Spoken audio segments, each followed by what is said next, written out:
Welcome back to another episode of Stack Racks TV, Stack Rack Boxing, whatever you want to call it, right? Where on this channel, we talk boxing, but, we do talk from time to time. You catch my drill. On this channel, all I need y'all doing is sitting back and relaxing, mac jacking, slack jacking, and jack. Today I'm going to be talking about Teofimo Lopez, why I think he's a hell of an opportunity, especially when you're considering betting on this fight. I'm going to get into that right now. What I'm noticing in the build-up of this fight is a lot of people are highlighting and maximizing the skill and talent that a guy like Shakur Stevenson brings to the ring while minimizing, the talent and skill and IQ that Teofimo Lopez brings to the ring. Let's not get it messed up, right? Teofimo Lopez is coming into this fight the more decorated fighter, the more accomplished fighter. And that means something in the sport, especially when it comes up to step-up fights, right?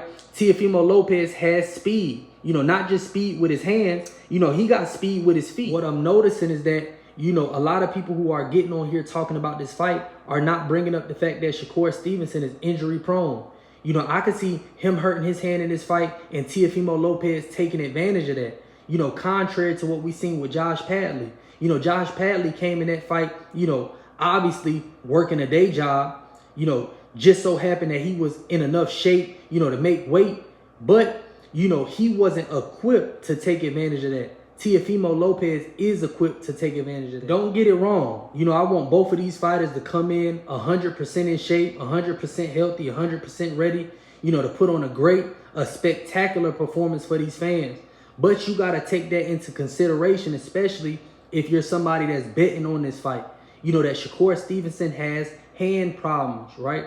And like I said before, Teofimo Lopez is one of those guys that got a lot of skill, a lot of talent in there. He has a good jab.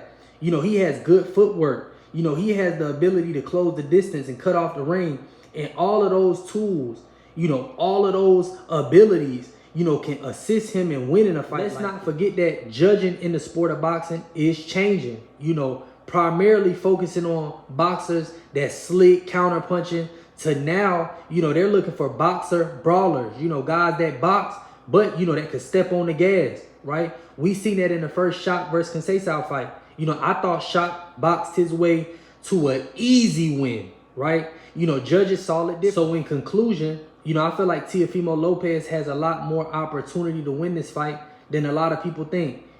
First and foremost, the pressure being on Shakur Stevenson, you got to go in there and beat the champ to be the champ. That's number one. Number two, Shakur Stevenson is injury prone. Number three, who knows what judges are going to be looking for in this fight? Because like I said before, the landscape of judging is changing right before our eyes. At first they were, prioritizing the guy that went in there and boxed, counter punch, a guy that had a lot of mobility in the ring. Now that has changed to guys that are able to box, but who are able to bring the pressure, who are throwing hard shots, and like I said before, judges are going to also play a huge role in this fight, but, it really plays in Teofimo Lopez's favor, especially if this fight's close and it goes the distance.